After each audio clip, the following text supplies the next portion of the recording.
Hello dear students, let us try to understand the concept of valence shell and valence electrons. To illustrate this, I have used colorful circles as orbits. The central nucleus in green color, again in the form of a circle, and I've used colorful beads as electrons.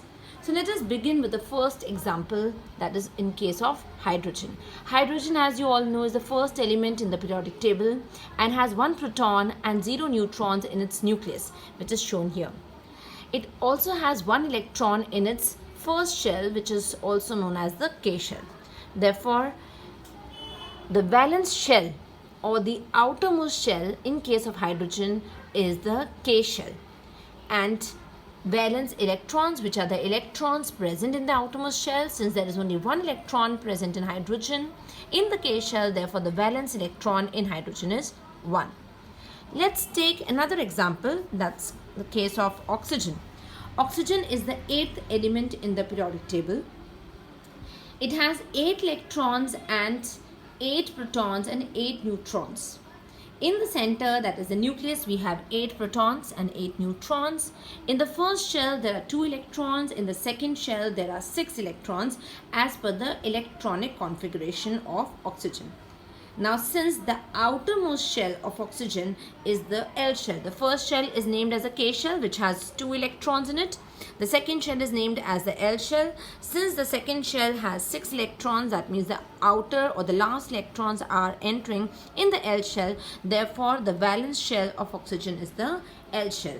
And since the number of electrons present in the outermost shell are 1, 2, 3, 4, 5 and 6. Therefore, the valence electrons in case of oxygen are 6.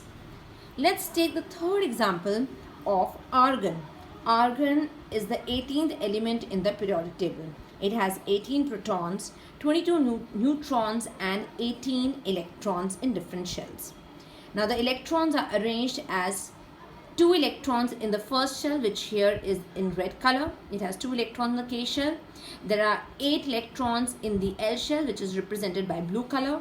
And there are 8 electrons in the M shell, which is a third shell, and here it is in yellow color.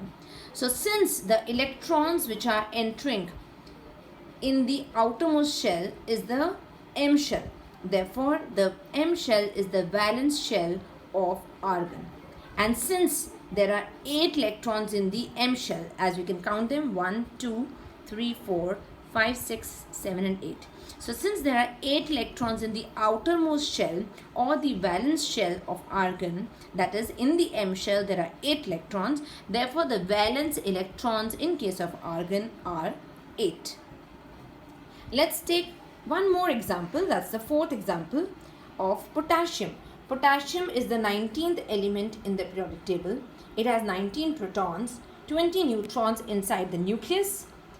It has 2 electrons in the first shell, that is the K shell, 8 electrons in the L shell, second shell, 8 electrons in the third shell, which is the M shell, and 1 electron in its outermost shell, which in this case is the N shell. Therefore, the valence shell or the outermost shell of potassium is the N shell.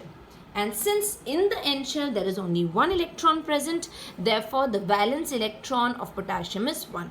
So just to summarize, children, valence shell is simply the outermost shell of any atom, and valence electrons are the electrons which are present in that outermost shell.